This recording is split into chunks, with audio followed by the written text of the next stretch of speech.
Assalamualaikum warahmatullahi wabarakatuh. Di sini saya akan mereview beberapa materi dari Marifatur Rasul di Universitas Teknologi Digital. Perkenalkan, sebelumnya saya Ranti Widya dengan NPM 1022-2022 dari kelas C1 Akuntansi, dosen pengampu Dr. Andes Insinyur Haji Muhammad Budi Jatmiko, MSI, M.EI. Materi dari Marifatur Rasul terdiri dari 1. Ta'rifatur Rasul atau pengertian ar-Rasul. 2. Maknatur Rasul. Ketiga, ada haza insan illa Rasul. Yang keempat, ada sifatur Rasul. Materi pertama yang akan saya sampaikan yaitu Ta'riful Rasul. Pengertian Rasul atau ar-Rasul. Rasul berasal dari kata rasala yang berarti mengutus, sedangkan kata rasala adalah bentuk masdar dari kata rasala yang berarti utusan atau seseorang yang diutus oleh Allah Subhanahu wa Ta'ala.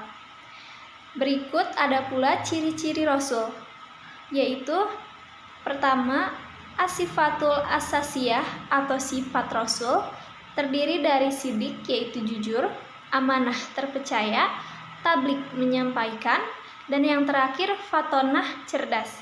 Yang kedua ada al-muzizat, diberikan muzizat. Al-bisyarot, berita gembira kedatangannya.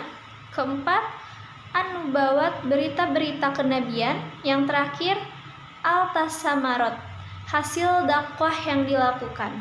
Natu Rasul atau kedudukan Rasul. Muhammad SAW adalah Rasul di antara para Rasul. Kedudukan dari Muhammad SAW adalah Rasul sebagai Rasul di antara para Rasul lain, seorang dari Rasul-Rasul. Sebagai Rasul, tugasnya yaitu menyampaikan misi yang telah ada, seperti menunaikan amanah dari Allah Subhanahu wa Ta'ala dan menjadi pemimpin dalam umat Islam. Hazatul insan illa Rasul, kebutuhan terhadap Rasul. Fitrah manusia. Fitrah adalah sebagai kondisi kecenderungan untuk menerima kebenaran. Fitrah manusia secara religius adalah beriman Islam. Dan ada pula hidayatul Rasul atau petunjuk Rasul. Hidayatul Rasul atau petunjuk Rasul yaitu mengikuti perintah Allah. Maka kita mesti mengikuti perintah Rasul. Apabila kita ingin taat kepada Allah, maka kita perlu petunjuk Rasul. Mengikuti petunjuk Rasul berarti kita mengikuti jalan agama Allah yang mempunyai langit dan apa-apa yang ada di bumi. Hajatul insan ila Rasul, kebutuhan manusia kepada Rasul. Setiap manusia diciptakan oleh Allah Subhanahu wa Ta'ala dalam keadaan fitrah, bersih, suci, dan mempunyai kecenderungan ke arah yang baik dan positif, yaitu di dalam Islam. Di antara fitrah manusia adalah mengakui wujud Allah Subhanahu wa Ta'ala sebagai pencipta, untuk mewujudkan keinginan beribadah dan menghendaki kehidupan yang teratur. Dan yang terakhir, yang ketiga, fitrah itu harus disalurkan dalam kehidupan sehari-hari melalui petunjuk Quran dan Sunnah. Materi terakhir yang dibahas yaitu sifatur Rasul. Rasul adalah manusia istimewa yang dipilih oleh Allah sebagai utusannya. Maka tentu Rasul memiliki sifat-sifat unggul untuk mendukung keberhasilan penyampaian risalah. Di antaranya sifat-sifat Rasul adalah 1. Sifat manusia, yaitu Rasul memiliki sifat seperti kebiasaan manusia, makan, tidur, dan yang lain-lain. Yang kedua, terpelihara dari kesalahan. Ketiga, benar atau sidik. 4, cerdas. 5, amanah. Dan yang terakhir, menyampaikan. Sifatur Rasul yang selanjutnya ada sifat Rasul menyampaikan misi. Sebagai Rasul Shallallahu Alaihi Wasallam, beliau menyampaikan risalah yang diberikan oleh Allah Subhanahu Wa Taala untuk disampaikan kepada umatnya. Tugas ini adalah tugas yang sangat berat untuk dilakukan, tetapi beliau melakukannya dengan sangat sempurna. Selanjutnya, ada memimpin umatnya, sifat Rasul yang memimpin umatnya. Tugas selanjutnya adalah menjadi pemimpin bagi umat Islam.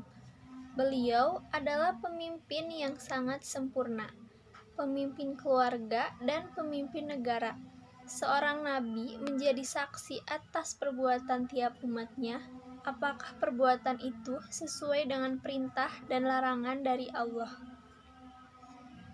Adapun kebutuhan manusia kepada Rasul. Kewajiban yang dilakukan kita selaku umat adalah menjadikan beliau sebagai uswatun hasanah, suri teladan yang baik. Sesungguhnya telah ada pada diri Rasulullah itu suri teladan yang baik bagimu, yaitu bagi orang yang berharap rahmat Allah dan kedatangan hari kiamat, dan dia banyak menyebut Allah. Berada di dalam Quran Surat Al-Ahzab ayat 21. Sekian dari saya, terima kasih atas perhatiannya. Semoga apa yang saya sampaikan bisa teman-teman pahami dan mudah dimengerti. Assalamualaikum warahmatullahi wabarakatuh.